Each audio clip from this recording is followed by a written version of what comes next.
అరుణాచలం ప్రవేశించడం ఒకెత్తైతే ఆ అరుణాచలానికి ప్రదక్షిణం చెయ్యడం జీవితంలో మహత్భాగ్యం. అందున పరమశివనామం చెప్పుకుంటూ ఆ గిరి ప్రదక్షిణం చెయ్యడం అంటే అదొక గొప్ప అదృష్టం.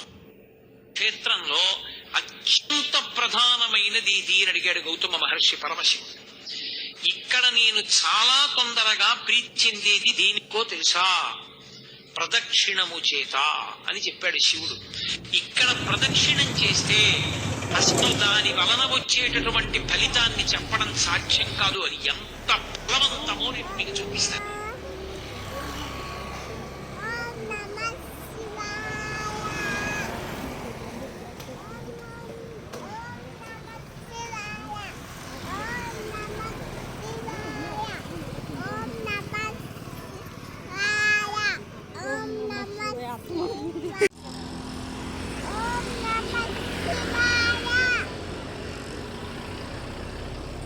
గిరి చుట్టూ తిరిగితే ఏమిటొస్తుంది? ఖచ్చితంగాను మొక్కలు ఉంటాయి, ఎదిగిన చెట్లు ఉంటాయి, మొక్కలు ఉంటాయి, మానులు ఉంటాయి, కోతులు ఉంటాయి, పందులు ఉంటాయి, రకరకాల జీవులు ఉంటాయి. ఆ జీవులన్నిటి జీవన విధానం కనిపిస్తూ ఉంటే సర్వం కల్విదం బ్రహ్మ, సర్వం కల్విదం బ్రహ్మ అనే భావన స్థిరపడుతుంది. అందుకోసం కొండ చుట్టూ తిరగమన్నారు. ముఖ్యంగా కొండ చుట్టూ కోతులు ఉంటాయి. రమణాశ్రమం అంటే కోతులే. నిన్న కోతి గురించి ఆయనే ఎంత గొప్పగా చెప్పాడో తెలుసుకున్నాం మనం.